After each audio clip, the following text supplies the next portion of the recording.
Good morning, good afternoon, good evening folks, wherever you are in the world. Today I'm going to be giving a book review of this book, that is Percy Jackson and the Sea of Monsters, written by Riordan. So before I start my video, I'll just say the ending words now only. So guys, please like and subscribe to my channel, and please turn on notifications so that you get notified every time I upload a new video.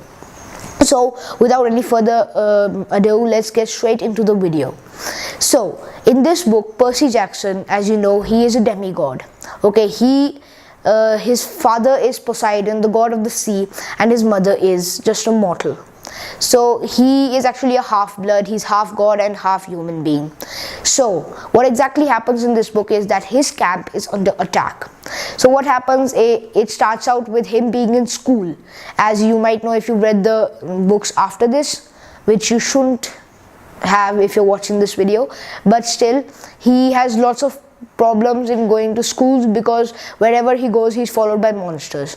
So over here he meets with Laestrygonian giants, and they have a kind of dodgeball match, which is a very dangerous dodgeball match with him.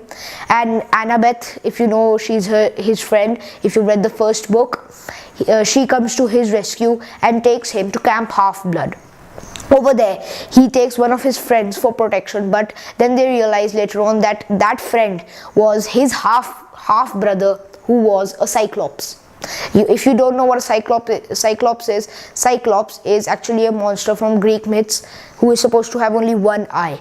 But he was a very subtle Cyclops. He was very simple. He had no idea of bloodshed and gore and what was going on in the world, in demigod and real life, whatever. So what happens in this book is Grover, as you know, he is a friend of Percy's. He's a satyr. I hope I pronounced that right. Satyr, S-A-T-Y-R. Please look that up for me and write it down in the comments if I pronounce it wrong.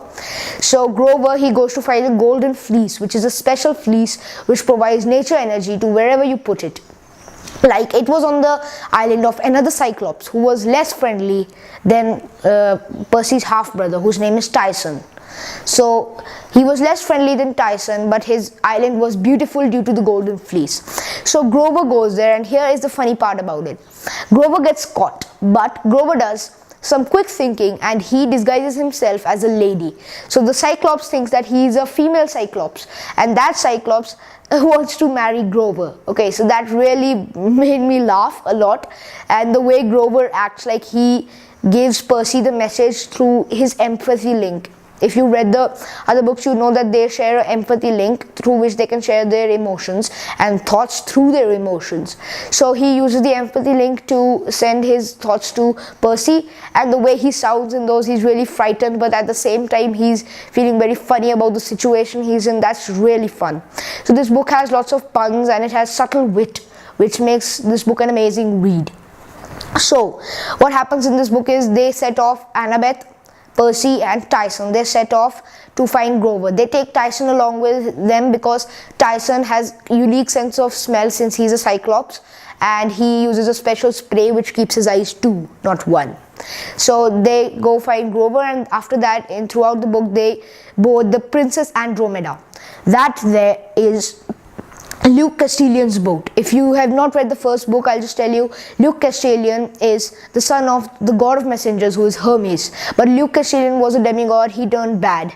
Okay, so what exactly happens in this book is that in Camp Half-Blood there's a special tree which is dedicated to Thalia. She was the daughter of Zeus and she was a very good friend of Annabeth, but she had died. You will understand that if you have read the first book. If not, then please read the first book, otherwise there's no point in watching this video.